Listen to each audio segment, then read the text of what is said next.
안녕하세요. Did I get that right? Thank you. It's an absolute pleasure to be here with you today.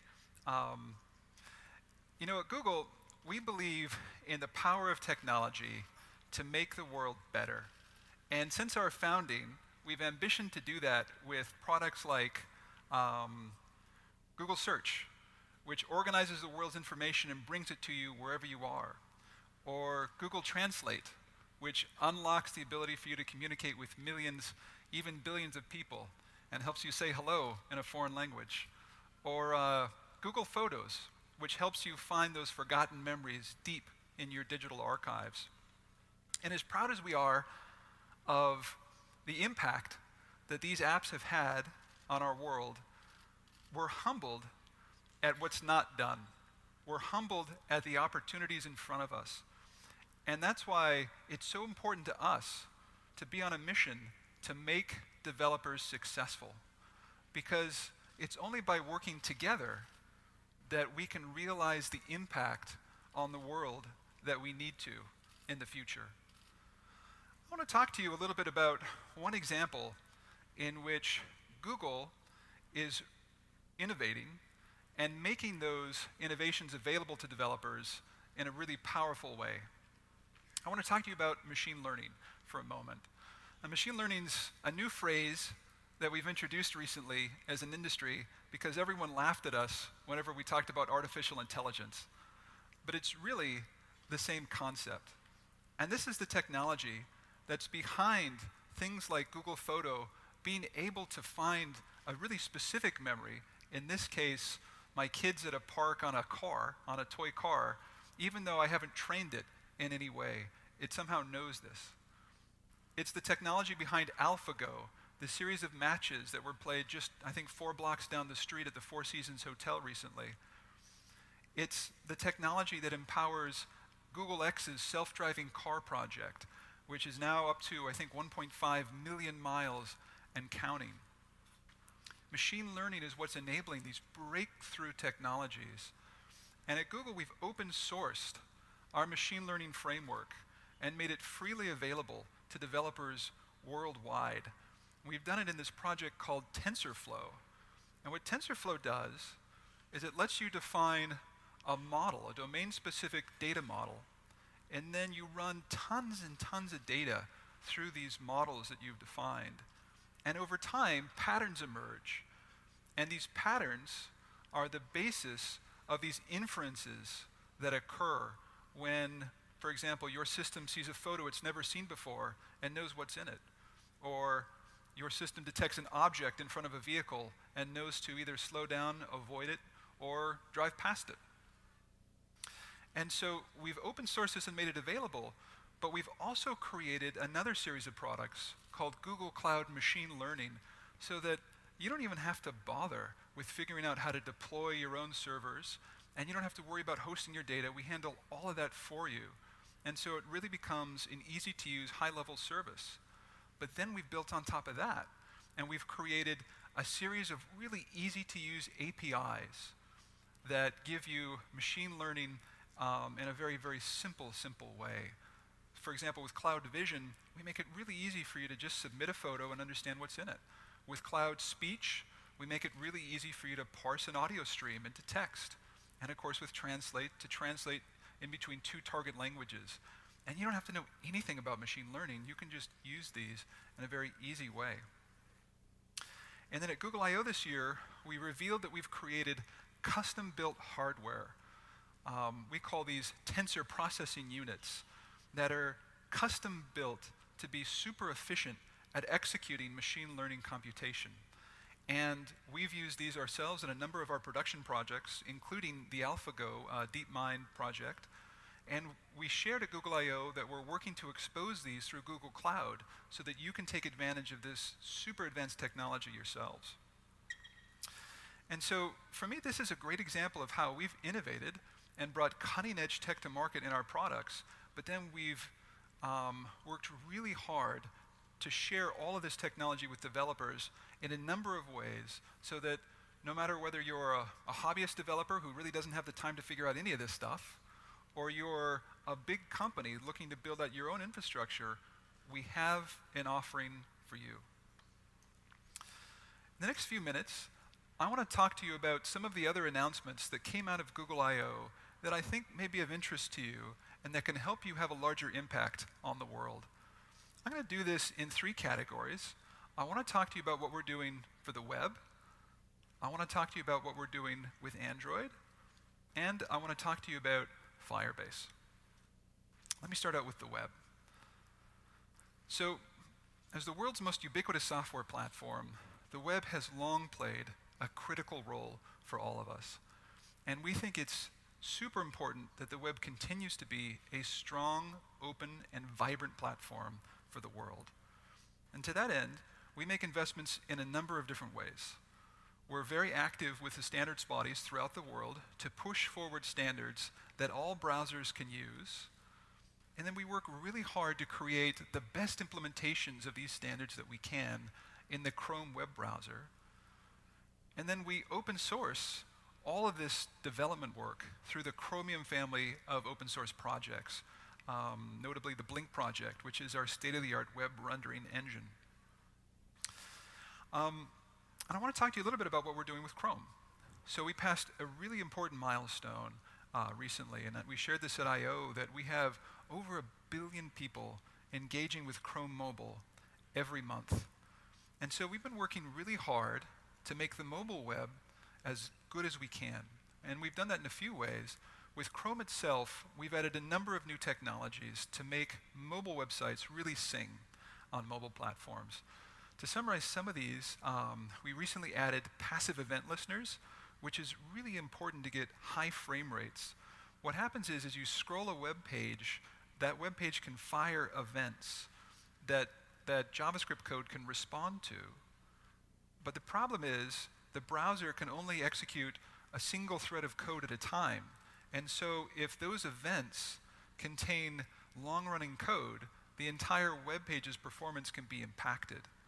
And so with passive event listeners, we've introduced this concept where JavaScript code can execute out of the UI thread while scrolling occurs, which preserves these really smooth, high frame rate scrolling situations. We've also added scroll anchoring to Chrome Mobile, which is a feature that detects what part of the page you're looking at, so as content loads in, the page doesn't jitter all over the place, which can be super frustrating. And we've also recently added code that detects if you're on a slow network and adapts the way that the page is rendered accordingly. So we're really investing in making Chrome a great mobile browsing experience. Late last year, we also introduced the AMP open source project. AMP is really interesting because it takes standard HTML and defines a subset of that HTML that we can guarantee will run really fast. And so AMP web pages really fly. I'll show you an example of what that looks like right now, where you see a carousel on Google search, and the minute you tap into one of those pages, it's loaded instantly.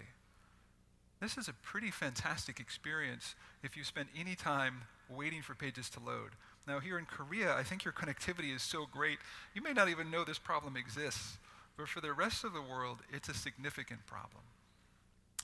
Another thing AMP does is it also guarantees no reflows as the page loads, so the page stays consistent once it's loaded. So AMP is an open source project that we've made available for anyone to use. And companies like WordPress have incorporated it such that for them, if you look at a mobile blog page on the WordPress.com platform, it's automatically an AMP page. And very recently, eBay shared with the world that they've also been using AMP technology for their category pages.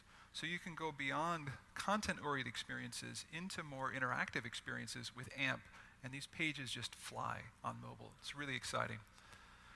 And we've also developed something called AMP Cache. So with AMP Cache, we actually have this free and unlimited cache of any AMP document that anyone can contribute. And these AMP pages can be what the links that you hand out to people, and they load really, really fast. They go beyond your origin server to serve up really, really quickly. And when you bring all these ingredients together, we found that AMP pages can load up to 4 times faster than conventional pages. On average, I should say 4 times faster. They can be much, much faster than that. And they involve transferring 10 times less data. So we're really excited about the role that AMP's playing in making the web fast. So on one end of the spectrum, we're streamlining HTML to go faster. On the other end of the spectrum, we're adding new capabilities to HTML, working with standards bodies and other browser vendors. And when you look at these capabilities, they're pretty exciting. They enable you to create mobile websites that cache the UI and data so that they load instantly, because that stuff's just residing on the local device. They allow your websites to have background notifications that are surfaced to the user even if the browser isn't open. They can give you up to 60 frames per second, really fast UI performance that feels like a native app. And they can dynamically resize depending on the device that people are using to get to your content. And you can add these to the home screen so that from your user's perspective, they kind of seem just like a normal app. When you add all these ingredients together, we think it's something different than what we've seen on the web before. And so we've taken to calling them something unique. We call them progressive web apps. Progressive because even if your users are on a browser that doesn't support all these features, the experience gracefully degrades. But if they're on more modern browsers, they progressively enhance. And they're called apps because they can rival certain classes of native apps in the capabilities that are delivered. I'll show you a progressive web app from AliExpress. Notice that the user can just tap on the icon that's on the launcher, and the experience loads instantly. And in this case, it's offline, but you still see data that has been cached, and the user can interact with it. You can check out AliExpress for yourself. It's really a powerful demonstration of progressive web apps. Since I/O, we've also introduced a new technology into the latest version of Chrome called the Credentials Management API. With this technology, once your user signs in, we make those credentials available on your app for the future. So if the session expires, the user can re-sign in without having to re-enter the credentials. And these credentials can be shared with Android applications using Smart Lock, so that once they sign into either the Android app or your site, they don't have to sign in again. We think that's really critical for removing friction. And coming very soon, we're introducing the Web Payments API. Now this is super cool because it makes it really friction-free for your users to make a payment online. I'll show you a demo with very simple JavaScript code. You can then have an experience like this where a simple payment screen shows up and you select pay and you can choose from tenders that have been registered and finish the transaction. So we feel like this will continue to strengthen the progressive web app story and demonstrate a renovation for the mobile web that can really make that experience much more satisfying for your users. All right, so that's what I wanted to talk to you about with the web. I want to move on and talk to you about what's happening in the Android ecosystem. Mark did a good job of talking about the size of the opportunity with Android, and he summarized some of the newer technologies that we've been developing. I'll spend a little bit more time on those. We announced at Google I/O Android Nougat, and Android Nougat has a bunch of new stuff. I want to summarize some of the things that I think are most impactful, starting with something that people have been wanting for a little while now, multi-window support. And in this example, we're showing you the scenario of looking for a recipe and then building your shopping list at the bottom. We think multi-window support is great for multitasking on phones, and it really sings on larger displays like tablets to really help users be more productive. We've also introduced enhanced notifications with Android Nougat. And with these notifications, we've made it easier for you to create custom inline responses to your notifications, such as this example where you can reply to a notification inline and send the message without having to open the app. And we've also made it easy for users to configure what happens with notifications inline. So you can just click on the notification and you can decide if you want to see more notifications like this, or in this case, if you want to have those notifications be present in the tray but shown silently so they don't disturb you. Battery life is an area that we've been really focusing on with Android. And with Android M, with Marshmallow, we introduced the notion of doze mode. Doze mode is this special low power state that can occur when the device is left motionless on a surface with the screen off. Once doze mode kicks in, it slows down the scheduling of applications that are installed in the operating system, and it enables the device to last longer in this low power mode. And with Android Nougat, we've extended doze with a new state that turns on when the device is in motion, say in the user's pocket with the screen off. It doesn't save as much power as full doze mode, but it does provide meaningful savings. Mark touched on Vulkan. We're really excited about this. It's a new higher performance graphics standard that we're making available with Android Nougat that enables a new class of rich immersive 3D graphics that go beyond what was possible with OpenGL ES. So we're really excited about the future of gameplay with Vulkan. And there's much more happening with Android that I can summarize here. Some of my other favorite enhancements, we've added just-in-time compiled mode to Android to complement our existing advanced compiling technology that we have. And working together, these enable things like no more app optimization waiting after an update, because it happens when the app launches. We've also added Java 8 language features to Android, including technologies like Lambda, which is really, really, really productive. We've also added an Android TV picture-in-picture mode, and my personal favorite, close all windows. So when you're in the multitasking mode, you can close all the apps that are open, which is really cool. So we go into detail on these technologies on our developer website, on developers.android.com, and you can go there and learn more. And I want to talk to you about some of the other changes in the Android ecosystem. With Android Studio, we've made a number of recent enhancements. With Android Studio 2.1, as Mark mentioned, we've made the emulators 3 times faster, but we've gone beyond that with a feature called Instant Run, which enables you effectively to have up to 10 times faster turnaround cycles as you're developing with Android, because we're able to deploy your updated classes into the running application, which saves an enormous amount of time. It has a really big impact on development. And then with Android Studio 2.2, which we announced at Google I/O, and which is in currently a developer preview mode, we've made the builds even faster, and we've introduced 2 other major features. One is called test recording. So I spent some time with developers recently who were telling me, you know what, I love the robo-testing feature that we have in Google Play, but I just don't have the time to create my own test cases. And so with this feature in Android Studio, all you have to do to create a test is just use your app. Android Studio watches you as you use your app and automatically creates test cases for you, which we hope makes it even easier for you to create these automated tests, which can be really important. And we've introduced a new layout designer that's based on constraints that make it much easier for you to create layouts that can work in a variety of different screen sizes. And we have a live preview that accompanies your configuration so that you can see in real time how these constraint-based layouts will render in whatever configuration you want to simulate.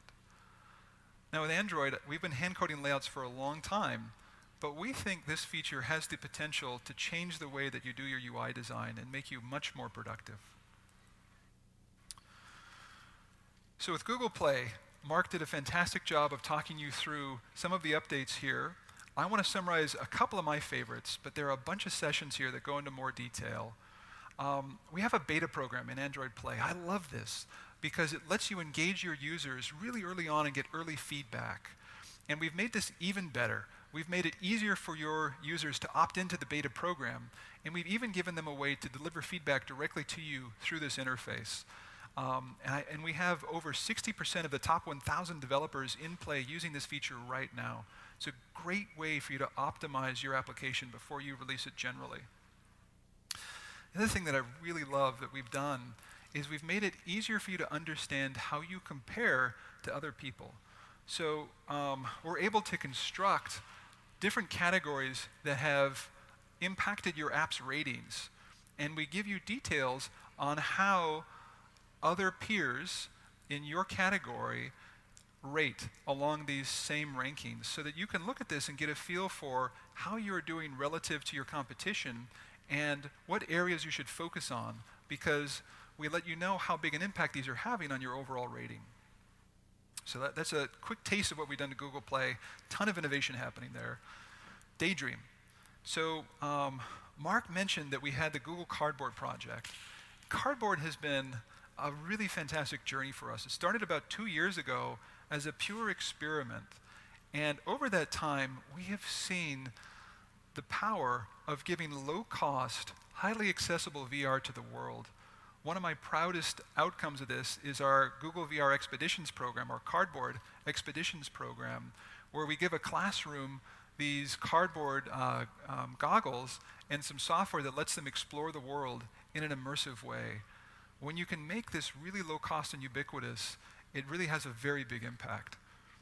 So with Daydream, we're expanding the capabilities of a really democratized VR platform, of something that we think is really accessible. We've done that by defining a standard that device manufacturers can implement to make them compatible with an upgraded, high-quality mobile VR experience. And we've introduced a specification for manufacturers to create a low-cost headset inside which you can put this high-end Daydream-compatible handset, and we've provided an open specification for a controller that we've made available to manufacturers that can let you operate within this virtual world. This controller is pretty special because not only is it aware of where it's pointing in a 3D world, but it's also aware of how it's oriented and where it's positioned in this 3D world. And so as a developer, you have this really simple tool that you can use that can give you powerful outcomes where people can actually interact in the space, which is an upgrade from Cardboard. A number of OEMs have announced support for Daydream handsets coming soon, and so we think this is going to get some pretty broad traction. And we've created a special Google Play experience for the virtual environment. So we're really excited for all of you to participate and partner with us as we take VR and we make it widely accessible in a much more compelling way to the world. I also want to talk to you about Project Tango. So Tango has been a really exciting project for us. Tango is about helping you map a space with incredible detail. And at Google I/O, we introduced a number of applications as showcases of what's possible with Tango. For example, with one application, you can actually put dinosaurs in a real space and interact with them through your device. And another, you can actually see furniture show up in your living room, and you can play with it and position it to see what it would look like in your home. And we showcased an amazing set of toys that can be put anywhere in your environment that can really interact with your furniture, with your furnishings, and really become part of your space. And since Google I/O, Lenovo has announced that Tango is coming for the first time to a consumer device, the Lenovo Fab 2 Pro, which is shipping in September. And so finally we have a way for you to bring your Tango apps to the world. And we're really excited to see the sorts of augmented reality experiences that are possible with Tango. And we think over time, it'll be really fascinating to see how Tango and Daydream can come together. Android Wear. We also announced some updates to Android Wear at Google I/O. And with Android Wear, these are around making it easier for you to reuse watch faces because we've decoupled the complications, which are the little sub-features of a face, from the back-end data, so they can be easily reused across different faces. We've simplified navigation. Instead of having a vertical and horizontal navigation mode, it's all been consolidated to vertical, so it's much easier to use. And we've added smart reply features and new input methods, such as being able to write characters on your phone. We've also created a new standard for standalone watches that don't need to be tethered to phones to operate. So we're really excited about Android Wear 2 coming soon.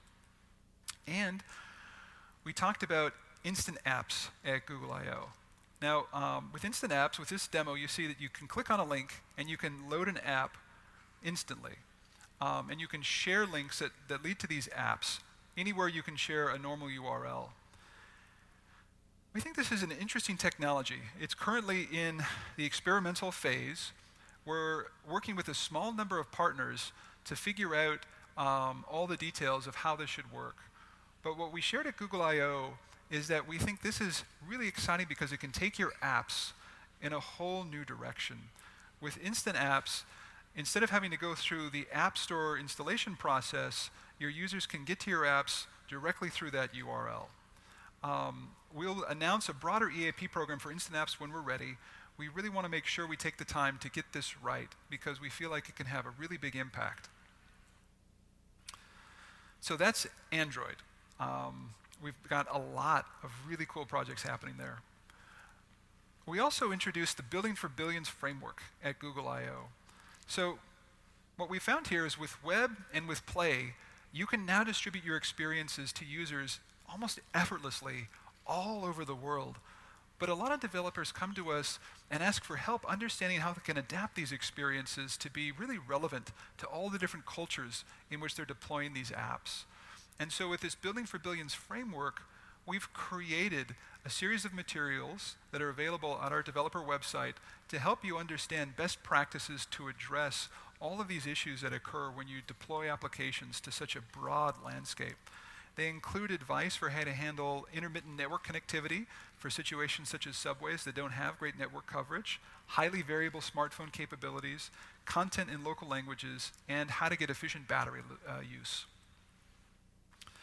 Finally, I want to talk to you a little bit about Firebase before I hand it over to Lawrence, who will go into more detail. Firebase is a real-time cloud-hosted database that we acquired about 18 months ago. Firebase is really cool. With this technology, you can synchronize your data across multiple devices effortlessly. And it's really easy to use. So anytime you had a collaborative application that you wanted to use, Firebase is a great tool. But at I/O, we announced that we dramatically expanded this program. And we did it by working with a series of partners in an early access program over an extended period of time to find out how we could take that initial database and we could extend it in really interesting ways. And that led us to announce the new Firebase, which is not only a real-time database, as I just described, but a whole suite of other tools designed to make development easier for you. What's really exciting is how all these tools work together in an integrated fashion. And we found that making them integrated has really unlocked a lot of power for developers. At the heart of Firebase is a package called Firebase Analytics. And Firebase Analytics is a new analytics solution built by the Google Analytics team from the ground up for the unique needs of app developers. And it makes it really easy to understand how users are coming into your app. That's what we mean by cross-network attribution. And it's the integration hub for so many of these other tools in Firebase. And it's free and unlimited, which we think is really exciting because it frees you up to add as much event instrumentation to your apps as possible. So you can really find out details about how your users are using your apps. I want to show you how some of these can come together in an interesting way. So we have Firebase crash reporting, which makes it easy for you to understand all the crashes that are happening in your apps. And with crash reporting, with its integration with Firebase Analytics, you can see how your app's performance has been impacted by crashes. And then with a feature called notifications, you can send notifications to the impacted users when you've identified and fixed the root cause of the crash. And you can do it without any code. You can send the notification out from our Firebase web console. This is just one of many scenarios. I want to share with you another scenario from one of our early access partners, NPR, which is a popular broadcast radio station in the US. They had this flow that users went through when they tried to acquire users through email, and that email would then take them to the App Store. And then when users installed the app and loaded it, they would lose their place. They would lose access to the part of the NPR app that they were trying to deep link into. And with Firebase Dynamic Links, they're able to preserve that and reduce this flow into a much, much easier flow that takes users exactly where they need to go, even if the app isn't installed. So that's a taste of Firebase. We'll talk to you about this in more detail in a moment. Firebase is deeply integrated with Google Cloud. So any of the Google Cloud Platform products, such as virtual machines, Google App Engine, the Container Engine, and more, can be easily integrated with your Firebase application. And in some ways, the integration's even deeper. For example, with Firebase Analytics, you can export all of your data using BigQuery and do arbitrary custom analysis on it. And we have another product called Firebase Storage, which lets you store your assets, and this is directly integrated with Google Cloud Storage, so you can seamlessly go back and forth between the two different products. Now to wrap up, I want to talk to you about a couple of things that are on the horizon. I want to talk to you about the Google Assistant and the products that Google Assistant is surfaced through, Google Home and Allo. These represent a new type of application platform for us that's powered by voice, that uses assistive interactions. And by that we mean that we have a machine learning algorithm, a series of machine learning algorithms that understand what the user wants to accomplish, and we help the user accomplish that in a new way. And we've announced that Google Home is coming this fall, and we're working on the developer platform. And we wanted to convey that with this new assistant world, this is a journey that we'll be making together with you, with developers. And so we'll make some announcements in the coming months that will help understand what this developer platform will look like. And we're really excited to share it with you when we're ready. So to summarize, at Google, we are truly on a mission to make developers successful. We're working really hard to take the innovations that we've developed for many of our first-party apps and to make those available for you, and to take our development platforms and to expand on them to enable you to do new and exciting things, and with Firebase to make it really easy for you to be able to build complex infrastructure easily so that you can focus on what matters to you, what makes your app unique and special.